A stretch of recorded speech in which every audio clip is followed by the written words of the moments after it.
Well, Brad, we're heading back into the entrance and I can just start to smell that lunch. Yep. And I think we're going to just stop and have a drift here for a few minutes, but here's today's lunch, mate. I tell ya, it's pretty bloody hot, but honey soy chicken wings that I cooked in the slow cooker a couple nights ago, and I've reheated them today. I don't know about you, Brad, but they, oh mate, I can't even pick them up. I'll let you burn your mouth. Oh,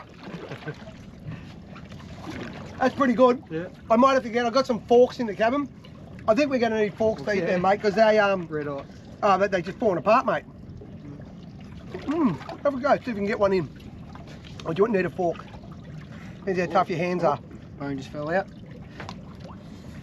Oh, mate. Very hot. They are red hot. But I'll tell you something. Good. Good? So there you go, something different again in the Travel Buddy oven. Honey soy chicken wings.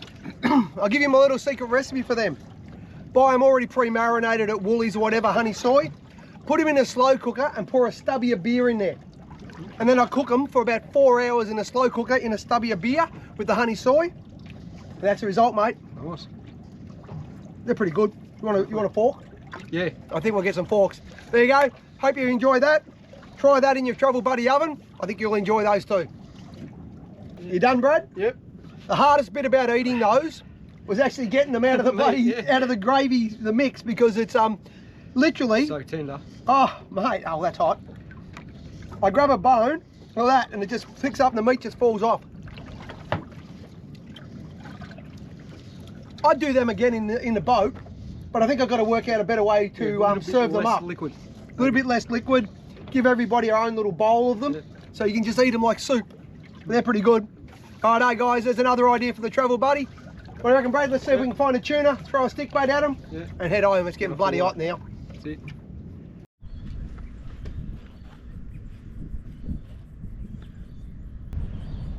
Well, Brad, I think we're called quits, eh? Yep. So we had a look on the way back in. We stopped and had some lunch, but we didn't find any more schools on the way back, did we? No. The schools were up there fairly shallow today, sort of 18 to 25 metres, which is good. We've kept the 2 tuna that we caught. One's said about 18 and the other one's probably 10, maybe 12. Mate, thank you for coming. No worries. A great day out there in the water. And he's only said it's only the 16th of January, so it is still pretty early in the summer tuna season.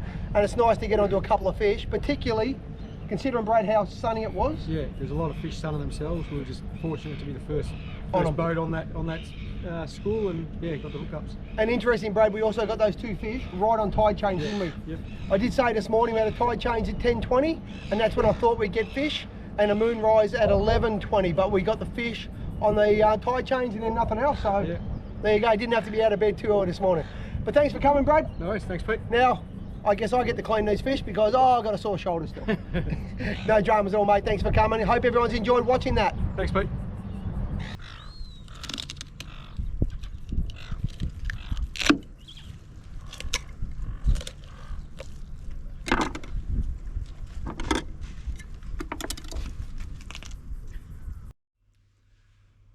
Well everyone, I dropped off a piece of tuna to my mate Dorian, and have a look at the pictures I'm about to show you in a little video of what he has done with this tuna. Mate, you are a gem, and what you do with tuna is an absolute credit to the fish. Thank you very much, mate, and it makes your mouth water.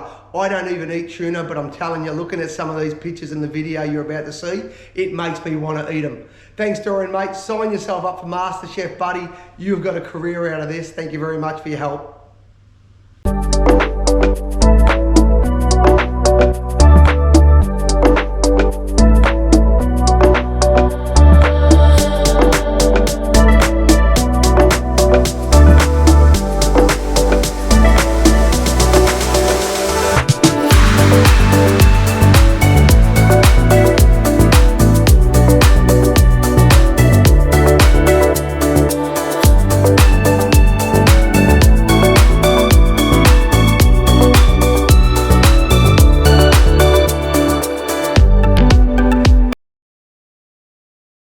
Well, g'day everybody and welcome to Fergie's Boating Hints.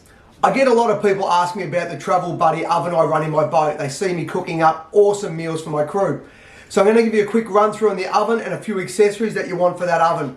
First up, that's the oven, Travel Buddy marine oven, 12 volt, Now there is some cheaper Chinese copies on the market these days. Guys, avoid them. They're only saving you about 30 bucks. And this is Aussie made here in Victoria. So heaps of room in there. That's the marine one. You've got not only an on-off switch with a timer, but you've also got a temperature control switch on that. Really good product.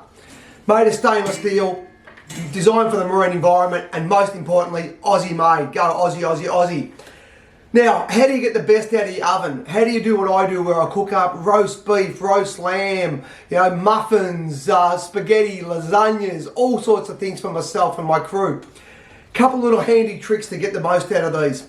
Now, I'm going to show you a few products here. These come from a gentleman out here in Pakenham, so local once again, called Somerville Metalworks. Look them up on social media and on his webpage, Somerville Metalworks. First thing you need, guys, to make these things perform is they're very voltage sensitive.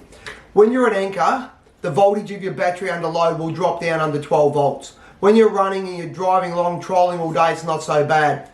But this simple little item here called a voltage converter, all it is, very simple, you're powering earth in and powering earth out. So from your battery or your isolator switch into this and out to your oven. Excuse me. Very easy.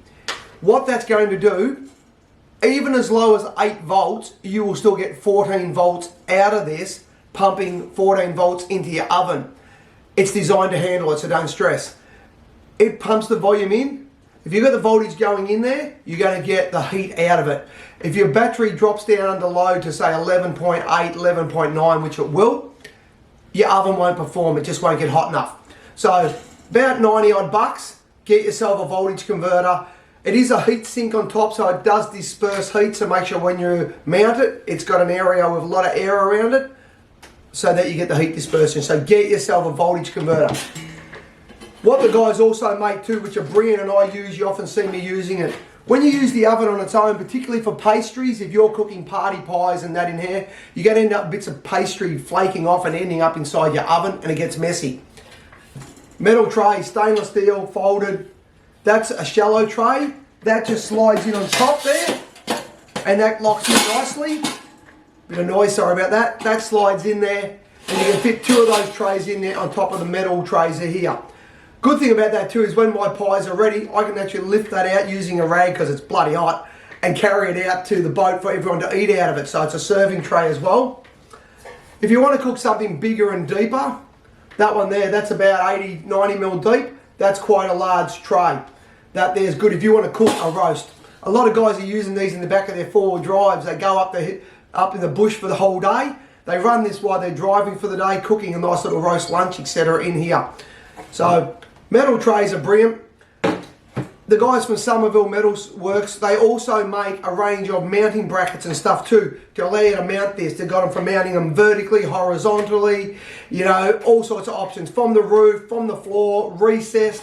So check them all out. So Somerville Metalworks for that stuff. But with the oven, guys, get yourself a Travel Buddy oven. Buy the original, buy the Aussie made product. They're around 300 bucks to buy. They're not really expensive. Use them in your 4-wheel drive, use them in your boat. Hope that helps everybody. I said the biggest key for what I do in the boat is that voltage converter and allows me to get the best out of it. Oh, sorry, one other little thing too they do, I didn't explain. This little thing here, you might see me holding a little metal one. That's called a trivet. And what that trivet does, it's elevating your pies and that off the tray, getting the air moving around them so the bottom of your pies and everything will get crispy as well. So that's a Fergie's boating hint. I hope that helps everybody. Thanks for watching.